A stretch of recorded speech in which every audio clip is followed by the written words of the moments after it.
સમાચાર સુરતથી સુરતમાં 1.5 માસની માસૂમ બાળકીનું રસી મૂક્યાના 19 કલાક બાદ મોત થઈ ગયું। બાળકીની માતાએ નજીકની આંગણવાડીમાં જઈને બાળકીને રસી મુકાવી હતી। રસી મૂક્યા બાદ સવારે બાળકીના નાકમાંથી લોહી નીકળ્યું હતું। લોહી બાળકીની તબિયત ખરાબ થતા કતારગામ આરોગ્ય કેન્દ્રમાં તપાસ માટે લઈ જવામાં આવી, જ્યાં ફરજ પરના ડોક્ટરે તેમને કહ્યું હતું કે રસી આપ્યાથી આડઅસર થઈ હોય તેવા લક્ષણો નથી। ડોક્ટરે તેમને બાળકનો નિષ્ણાંતનો દેખાડવા સલાહ આપી, જે બાદ પરિવાર બાળકીને ખાનગી હોસ્પિટલમાં લઈ ગયું, જ્યાં ડોક્ટરે બાળકીને મૃત જાહેર કરી।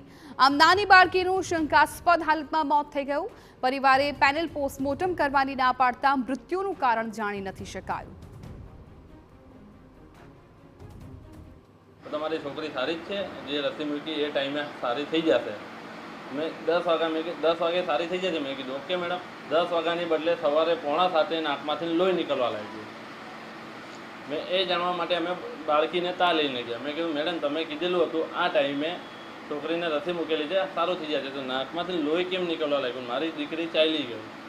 વેડ હેલ્થ સેન્ટરના મેડિકલ ઓફિસરે બાળકને તપાસેલું, રસીકરણને રિલેટેડ કોઈ પ્રોબ્લેમ છે કે નહીં તે ચેક કરી લીધેલું હતું। રસીકરણને રિલેટેડ એમને કોઈ બાકીના આડઅસરો કે એવું કંઈ જણાવેલું નહીં હતું।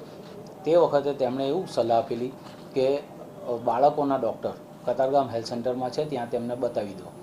તે વખતે બાળકને લઈને તેઓ કતારગામ હેલ્થ સેન્ટર નહીં ગયેલા હતા અને ઘરે ચાલ્યા ગયેલા હતા।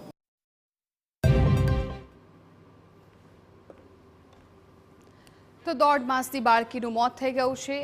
બાળકીને રસી આપવામાં આવી અને ત્યારબાદ 19 કલાક બાદ જ બાળકીનું મોત થઈ ગયું। અત્યારે પરિવારમાં માતમ છવાઈ ગયું છે।